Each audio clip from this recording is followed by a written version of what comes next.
Ayun, kamusta kayo? Gusto ko lang pag-usapan natin ngayon. Medyo mainit-init na topic to, no? Sugal. Kasi ano nakaraan si Von Ordona na scam ng 8 million. No? Natangay ng 8 million ng kanyang engineer sa pagpapagawa ng bahay. Medyo mabigat na usapin to kasi sugal.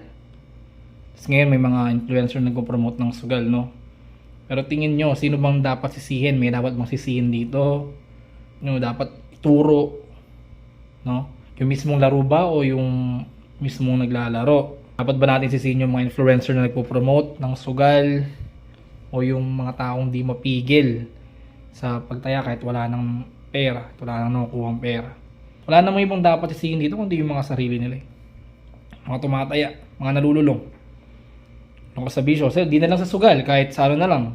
Bawa, yosi, alak, addiction sa pagko-computer, sobrang addiction sa pag-cellphone, di ba?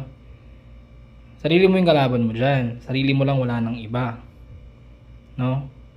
Kung di mo kayang talunin yung demonyong na nanay-laytay sa ugat mo, sa kakatauhan mo, na nag-uudyok sa'yo magsugal, bisyo, mag-alak, yosyo, di mo na alam kung ano yung ginagawa mo. No? Kung di mo tayong talunin yung sarili mo, wala. Ganun talaga.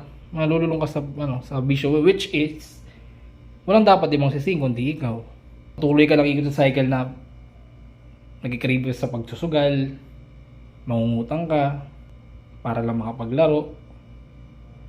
Pagtapos maglaro, karoon na naman hanggang sa wala ka ng pera, wala ka na makuhaan, mangungutang ka, magbebenta ka ng mga gamit, di ba? So sino sisihin mo doon? Yung influencer na nag-promote ng sugal, yung mga taong nagsusugal, o yung mga taong bumuo ng sugal? Syempre sarili mo lang. Wala nang iba. Kaya una tayo magturo ng kung sino-sino. Sinong dapat sinong ganyan. Sarili mo lang. Ikaw lang makapagtigil dyan.